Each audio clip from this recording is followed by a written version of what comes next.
in dealing with risk, and therefore in risk management and in quantitative risk management for us, where we want to quantify risk using our fancy tools from probability and statistics, there are certain things that we have to remember. There are certain characteristics of risk that are extremely important. Now, a very simple way to remember these basic characteristics that later in the course we will develop further is to use a geometrical example. So let's think of risk, which is a word made of 4 letters, as a sort of hypercube. That is to say, an object in 4 dimensions. And what are these 4 dimensions? Somehow borrowing from our friends in physics, we will consider length, height, depth, and time. Length is a way of identifying what we know about the support, about the range of variation of the phenomenon we are considering. It is extremely important, as we shall see in extreme value theory, to know if we are considering a phenomenon that can generate losses or any type of damage that are bounded, so there is a finite upper bound, or not. And if this range is bounded, how big is the range? Are we sure that the finite upper bound is exactly the finite upper bound we are considering? This is what we call the length of risk. Now imagine that we are considering a phenomenon that has always given observations between 0 and 100. And until now we have been playing with this phenomenon with the knowledge of this range, 0, 100. All in a sudden, we observe something which is definitely larger than 100, something like 160. Now, an important thing that we will have to discuss together, and that we will do when we consider extreme value theory, is to understand if this observation we are considering is an extreme or an outlier. If it is an outlier because it is actually an outlier, or it is an outlier because our model was wrong and we were essentially assuming an upper bound, 100, that was not supposed to be there. So understanding the range of variation of the phenomenon is pivotal to have a reliable risk management system. And how we can do that? We will see that we can use, for sure, the past observations, so we can partially rely on data, but we also need information that is not immediately evident in the data. The second dimension that we consider is height. Height represents the level at which we consider the object under scrutiny. So imagine that we have a portfolio, and that portfolio may generate losses for us with a given probability, and those losses are the negative events, then the negative consequences that we want to avoid, so we want to build a strategy to hedge and blah blah blah. Now, I can observe the portfolio at different levels, at different heights. The level can be the portfolio level, but can also be the level of a subset of assets that belong to my portfolio, or can be the level of a single asset in the portfolio. And if the portfolio, imagine that I'm a large bank and the portfolio is one of my portfolios, I can consider a combination of portfolios. So I can always look at risk at different levels. This is what we will call, more formally and technically, risk aggregation or risk disaggregation. Now, understanding and being aware of the level at which we consider risk is extremely important. It is important also from a practical point of view, because in a case we might be working in the front office of a bank, in the other case we might be working in the middle office of a bank, but it's also important in terms of the methodologies we use. If we consider the single asset, dependence, the modeling of dependence, is not particularly important. If we consider a portfolio, model independence becomes pivotal. It's very silly to assume the independence of the different components just because it's simpler from a mathematical and probabilistic point of view. So the height represents the level of aggregation and disaggregation of risk and is pivotal for us. You will see that when we consider market risk, when we consider credit risk, what we will do at the portfolio level is different from what we can do at a single asset level. And if there is a connection, and obviously there is a connection, the way in which we build that connection is fundamental. The metaphor that I like to use is the one of the forest. It is very difficult to understand the properties of a forest as a whole just looking at one single tree. Why? Because in a forest we might have different types of trees, different types of plants, and they interact. A forest is a living organism made of different living parts. So as it is difficult to understand the properties of a forest from one single tree, it is also difficult to understand the qualities of a single tree by looking at the forest. So you always have to adapt the height at which you observe a phenomenon, the level at which you observe a phenomenon. So you have to aggregate and disaggregate. The third dimension we consider is depth. Depth relates to how deep our knowledge is for the phenomenon under study, under scrutiny. So when we consider depth, we are considering how good, how much we are aware of the phenomenon we are studying. We are considering the quality of the data that are available. Are we able to evaluate how reliable those data are? And are they enough? Do we have any modeling choice that we can exploit to treat the data, to analyze the data, to extract information from the data, or do we have to develop a new model? As we shall see, depth is very linked to model risk, but always in the framework of what we call depth, we will find, for example, historical bias, and also some of the paradoxes that we will consider later on in this lesson.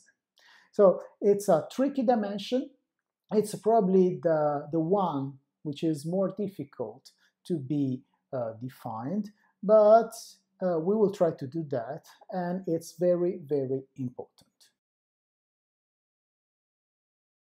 The last dimension, the fourth dimension, is time. Now, time typically brings knowledge. The more time passes, the more we are able, in principle, to acquire knowledge, to collect data. So time, in a sense, may help us in improving our knowledge of the other three dimensions, length, height, and depth. But at the same time, time may bring ruin. So if there is a probability of default, as we shall see for a counterparty, and we make time go to plus infinity, then at a certain point our counterparty will default. So waiting too much is, in risk management, often a problem. And it also relates to something that we will discuss in a minute that goes under the name of delay paradox or delay bias. That is to say, in order to be good risk managers, we wait until we have enough information. But it's very common to find out that enough information is never available, because every time we get new data, we ask for more, we aim for more, because the more we know, the better. But at a certain point, we have to take decisions under uncertainty. We have to take decisions about risk that are risky. So all our decisions are risky. There is always the risk that we are wrong. So there is always the chance that we are wrong. And in any case, we have to decide. So as time is good because it allows us to collect information, sometimes time, too much time, can be a problem.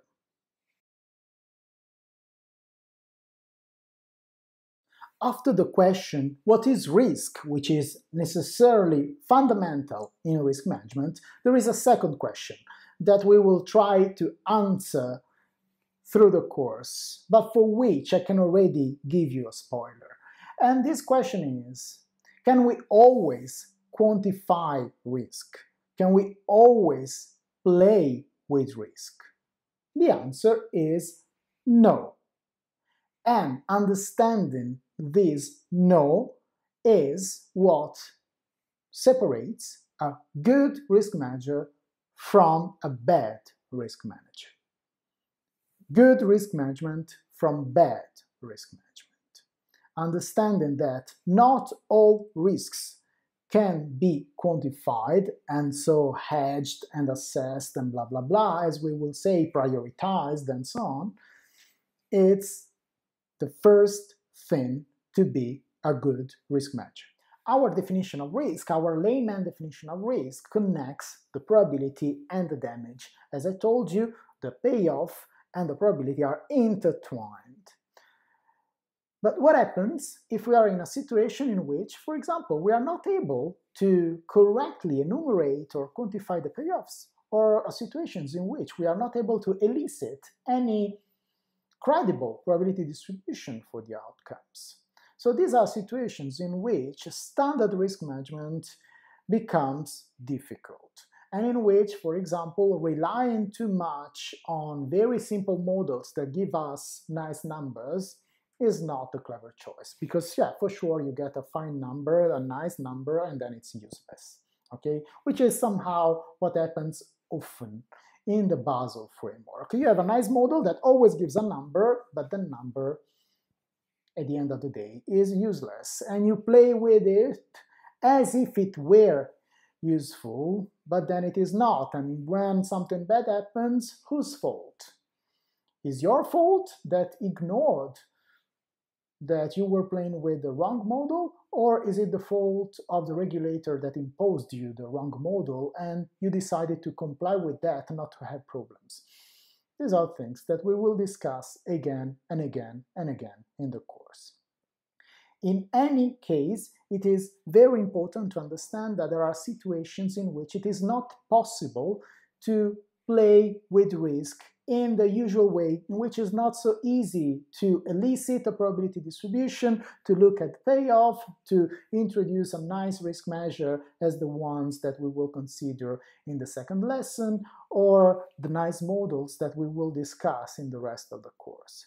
In these situations in which there is epistemological uncertainty, because either we don't know the outcomes, nor we don't know the probabilities, or both, or a combination, in those situations, risk management becomes more of an art. So it loses, if you want, the scientific component, it becomes more of an art.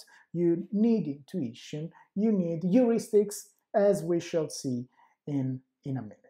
In any case, it's very important to, and I stress that again, and I will stress that very, very often in the course, it is important that we are aware of the fact that not all risks can be quantified because of uncertainty.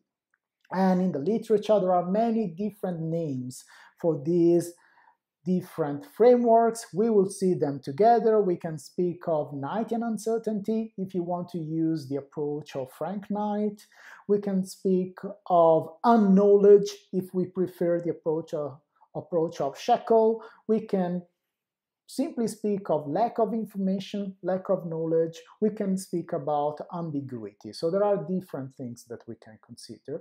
But the message, write it down. Lesson 1, this is probably the most important message of this course, is that there are many things we can do, There are many cool tools that we can use, but there is a limit. We cannot quantify everything, okay?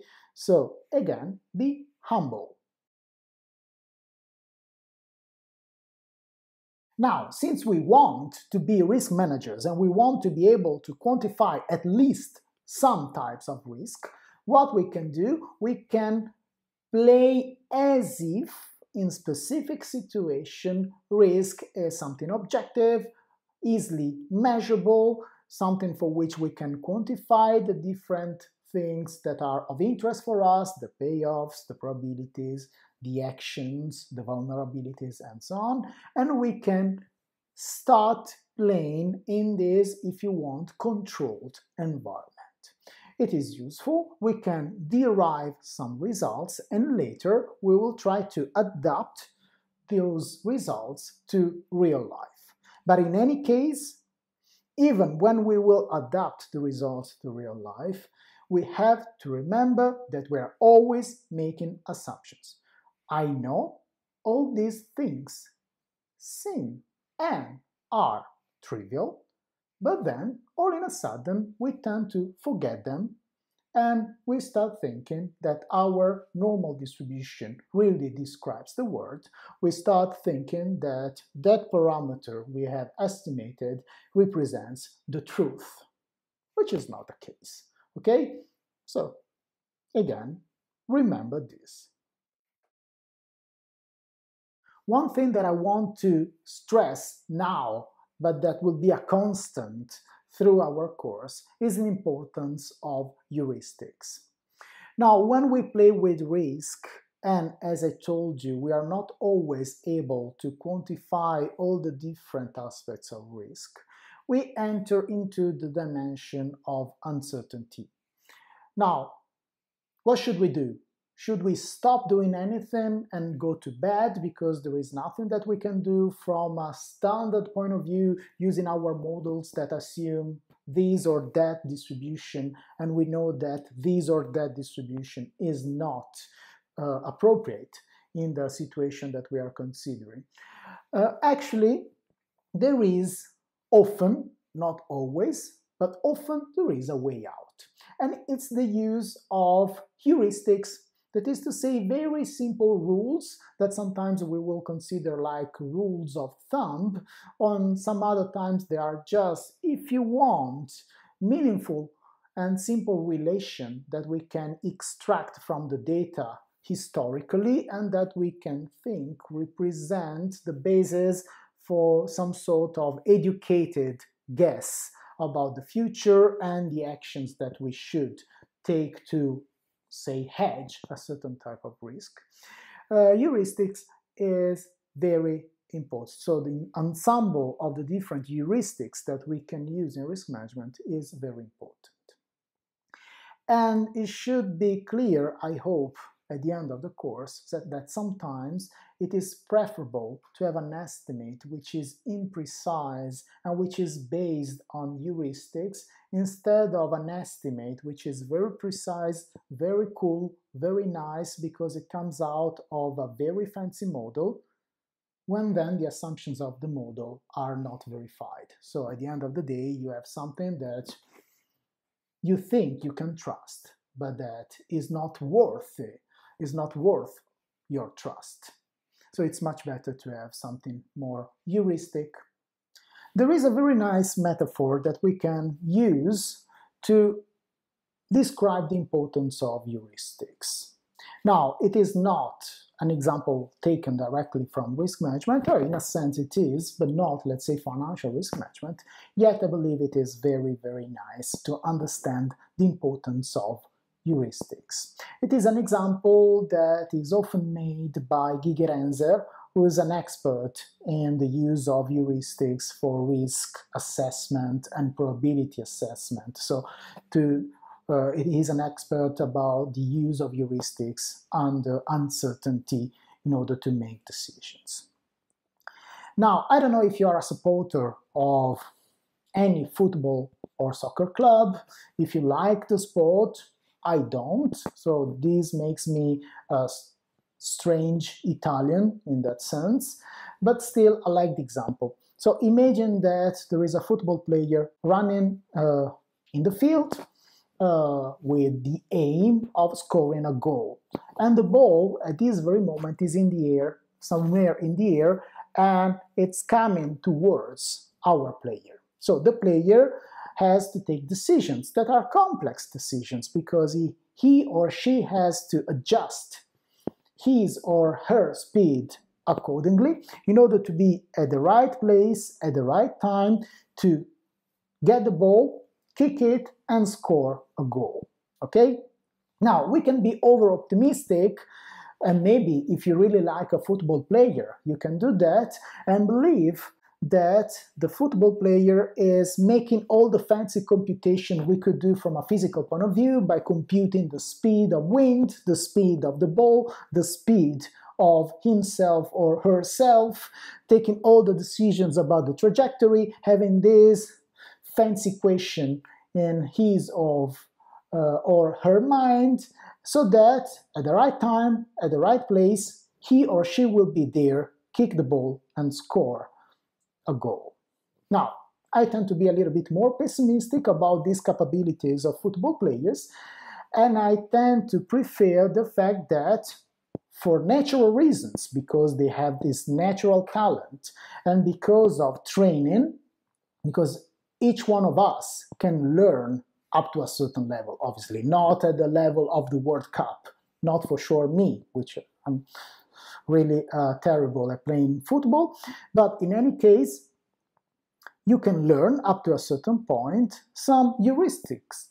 And what researchers have observed in terms of heuristical computations that players do is that they know that if they keep, by looking at the ball, the angle constant, and they adapt their speed accordingly, then there is a very good chance that they will be at the right place at the right time in order to kick the ball. Then obviously you need to be a good player and all the rest, but you're not taking your decisions on the basis of very complicated equations. You are just taking into account this very simple heuristic of keeping the angle constant. You may use this heuristic because it's naturally in you, because you have a natural talent, or because, thanks to training, you have learned that heuristic in a more or less conscious way. Now, in risk management, it's exactly the same. There are situations in which we have to reach a goal, we have to score our goal. We can do that in the fancy way with very complicated models by taking into consideration everything, but we have a limited amount of time. And very often we can reach the same goal by using a heuristic, which is not perfect, that has a risk of being wrong. In any case, every model has a risk of being wrong. That's model risk. But the heuristic allows us to be quick in taking our decisions. So, for example, in extreme value theory, when you want to understand the property of the tail of the loss distribution, you can run several different tests. You can try to measure all the different quantities, or if you really need to take that decision quickly, you can have a look at a certain number of plots and learn how to read those plots. The result that you will get is not guaranteed 100%, but at the end of the day, it will work. Unless you are so unlucky to be in a very, very specific number of situations, your quick heuristic decision based on a certain number of plots will work and will allow you to take your decision quickly and maybe to focus on something else. So this is something that we will do together. So in our course, we will see that risk management, but even more than risk management, statistics, which is the discipline from which we take most of our tools and models to deal with risk. Statistics is a science, but it's also an art. is the science and the art of extracting information from the data. It's a science because in many situations we have very strong models with their own assumptions, and if the assumptions are verified, we are able to obtain all our results beautifully. We can control for everything. We can falsify the model if we want. We can stress the model. So we can really use the scientific method in our analysis. But it's also an art, because as I will show you, there are situations in which, if you don't have time, which is very often the situation in risk management, you can use very nice shortcuts. You can use rules of thumb. You can use heuristics in order to essentially obtain the same result with a good degree of approximation. If you have all the time in the world, be fancy, be rigorous, but since this is not the case in real life, it is very often preferable to use some shortcut and heuristic. So statistics is the science of the art of extracting information from the data, but if you want, you can also look from the other side. So you can use a sort of apophatic view. You can use what the Latins used to call the via negativa, so the negative road. So you define something by defining the opposite. And if you want, more than extracting information from the data, actually what I think is the right definition of statistics for us in the risk management framework is the fact that statistics is the science and the art of noise reduction. We have data. Data have information, hopefully, but that information is dirty. There is a lot of noise in data. And what we want to be able to do is to be able to remove that noise so that the information, what we need to know, emerges. And that will be the basis for our further decisions and speculations.